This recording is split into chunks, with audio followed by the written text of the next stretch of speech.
cortar os hormônios. Nesse vídeo, então, vamos falar sobre Maxwell cortando os hormônios. É um fisiculturista, né, um youtuber que utilizou hormônios por um período da vida dele e hoje ele está no processo de parada desses ergogênicos, né? E vamos comentar aqui sobre como fazer essa pausa, se a gente deve parar de uma vez ou não, quais são os efeitos colaterais associados, o que é que ele sentiu, o que é que você pode sentir também. Vou tentar trazer ciência para esse tipo de conteúdo, né? Logicamente que a ideia aqui é reagir à situação complementando com pontos científicos, jamais falando bem ou falando mal de pessoas específicas, né? Aqui esse canal não é para fofoca, não é para entretenimento puro. A gente tenta trazer um entretenimento dentro dessa parte aqui para não ficar um negócio tão sacal, mas a gente também quer ser um público acima da média. Se você tá nesse canal, você é uma pessoa acima da média, eu tenho certeza disso. E se você é uma pessoa acima da média, logicamente você tem que deixar o seu like. Se você ainda não se inscreveu no canal, que às vezes você tá acompanhando o canal, mas ainda não se inscreveu porque esqueceu, seja lá qual for o motivo, deixa a sua inscrição abaixo e vamos lá desvendar tudo sobre esse tema tão importante, tudo bem? Natural é o caminho, a sua saúde e sua vida. É tudo. Família, amor. Não use o suco. Que é o seguinte, eu penso que, rapaziada, dá pra você agregar no esporte, né, no fisiculturismo, que é um esporte que eu sou apaixonado, de outra forma que não seja necessariamente competindo. Assim como qualquer outro esporte, você pegar o futebol, por exemplo, um cara que faz a narração de um jogo de futebol, ele está agregando no esporte, mas não necessariamente ele é o jogador de futebol, né? Isso daí é verdade, né? Às vezes a pessoa acha que só o atleta pesadão, fechado, que vai agregar no esporte. Não, cara, muitos indivíduos que são influenciadores estão agregando no esporte muito mais do que vários atletas que ficam ali escondidos na caverna. A gente sabe que hoje, mesmo o cara sendo um atleta profissional, ele vai precisar ter algum tipo de mídia, ele vai precisar aparecer de uma forma ou de outra, né? Tem alguns que têm mais habilidade, outros que têm menos. E quem tem menos habilidade e quer ter um futuro no esporte, ter realmente o quê? Longevidade dentro desse esporte, de ter empresas apoiando, essas pessoas, por mais que às vezes não tenham uma habilidade inata, vão atrás de ter mais habilidade de comunicação, né? Então a gente tem que ter esse conhecimento. Então, dá para agregar no esporte sem ser fisiculturista? Dá, logicamente, logicamente. E eu acredito que eu estou também trazendo o meu papel aqui dentro do contexto de ajudar pessoas que gostam do esporte, pessoas que estão interessadas em aprender, e às vezes até fisiculturista assistindo meus vídeos e tendo o quê? Mais clareza de informação. Então o Maxwell tá bem correto, cara. Se não é para ele, se ele acha que isso daqui não é para ele, cara, tranquilo. Tranquilo, faz parte, ele pode agregar no esporte, que é o que ele gosta de fazer, de outras formas, né? Tá bom? De outras formas. E se você gosta do esporte, você também pode agregar de outras formas. Às vezes você vai fazer uma profissão, vai ser um nutricionista, vai ser um educador físico, vai ser um influenciador, né? Tudo isso pode agregar. E no fisiculturismo existem várias vertentes que eu poderia explorar mais, não necessariamente competindo. Até porque eu acredito que eu não tenho uma genética favorável para ser o campeão do Mister Olímpia. Quem você pensa que é? Chris Bumstead? C-Bump? Principalmente também com relação aos custos, né, que você tem de uma preparação. E é bastante, muito dinheiro. 40 mil Olha aí, reais. 40 mil. Inclusive, eu tenho um vídeo falando dos gastos de um Open, né? Reagindo justamente a esse vídeo aí do William Martins. Mas esses dois pontos que o Maxwell falou aqui são bem interessantes, né? A parte, né, da genética e a parte do capital financeiro. Cara, às vezes a pessoa diz o seguinte: dá pra ser fisiculturista profissional sem ter genética? Cara, você pode ser um fisiculturista, pode, mas você vai ser um grande campeão? Não vai ser. Por quê? Porque é um esporte que depende de genética. Do mesmo jeito, né? Se fosse pegar esses caras do futebol, um Pelé da vida, um Ronaldo, né? O Ronaldinho Gaúcho, Romário, todos eles são atletas que têm, sim, o seu esforço, né? Alguns mais do que outros, dentro do campo, no sentido de preparação, mas eles têm uma genética muito top, cara. É uma genética, é uma capacidade, é uma habilidade que outras pessoas não têm, por mais que se esforcem. Então, às vezes, quando você não tem a genética, você vai ter que se esforçar 10 vezes mais e às vezes nem vai ter o mesmo resultado do cara ali que tem a genética top. E aí, quando você pega os grandes campeões, você mistura a genética com a disciplina. Porque só genética talvez não valha muita coisa. Só disciplina vale para caramba. E um cara só disciplinado consegue passar muito no cara que tem só genética. Mas se a gente junta genética com disciplina, aí sim a gente tem um grande campeão imbatível, né?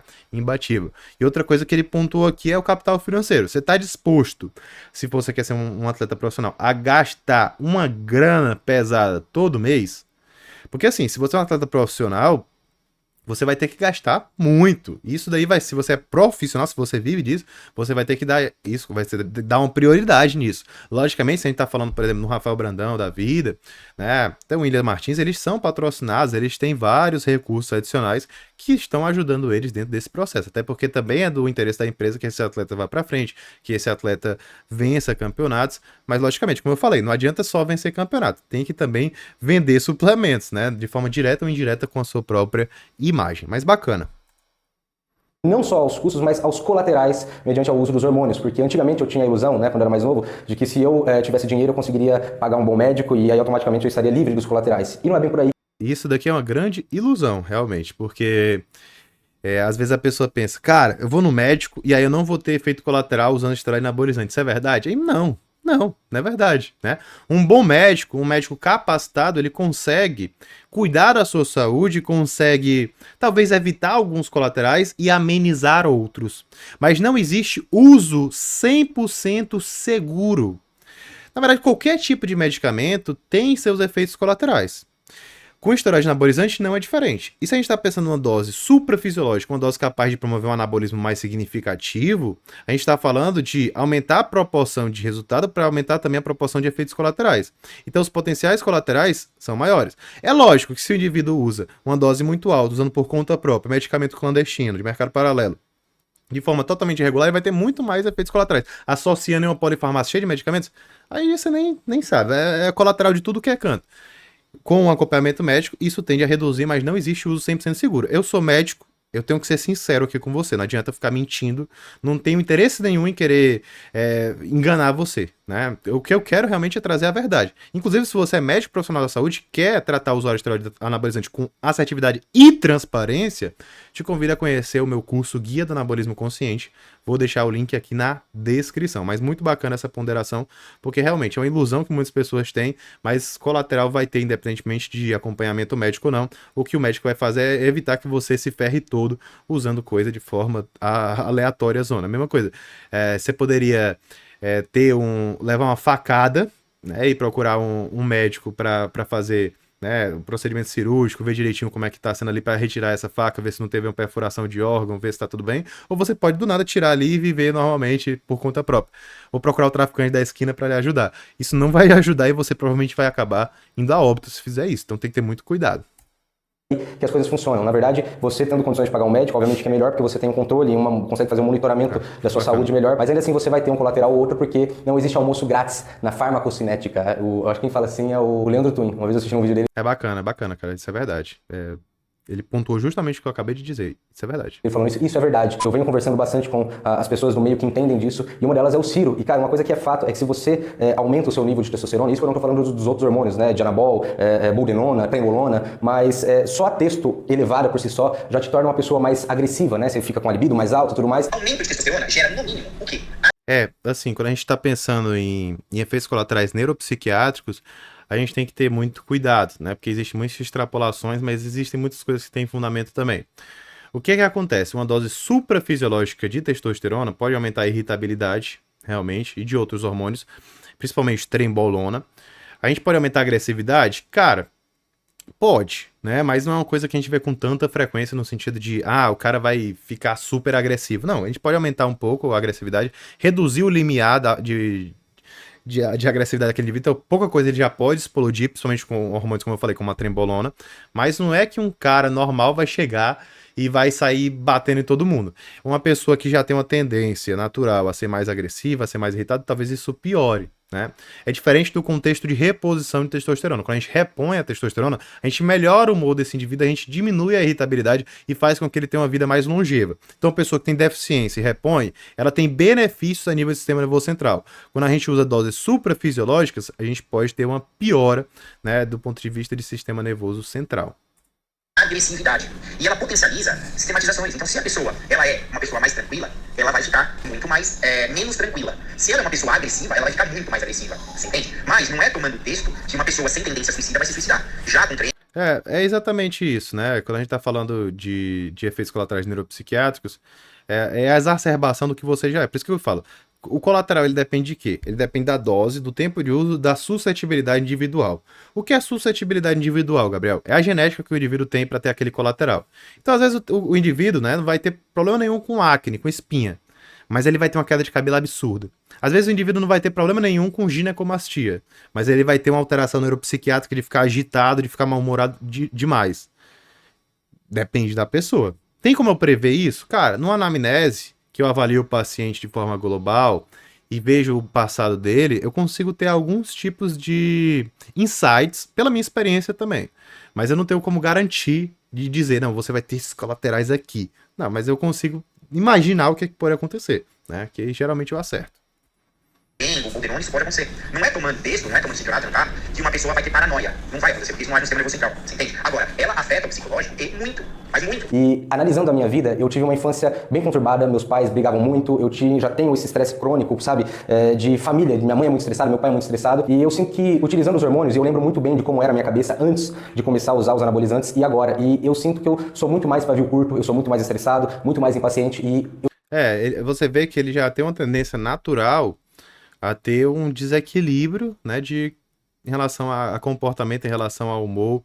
Já é uma pessoa que foi criada em um ambiente não muito, né, harmonioso, harmônico, de forma que talvez isso daí já é uma característica que ele tenha e usou o hormônio acentuou isso daí de forma que não só ele percebeu, mas principalmente, cara, o que acontece principalmente? As outras pessoas ao seu redor percebem, né? Às vezes o indivíduo não percebe, mas aqui que bom que ele tá percebendo também.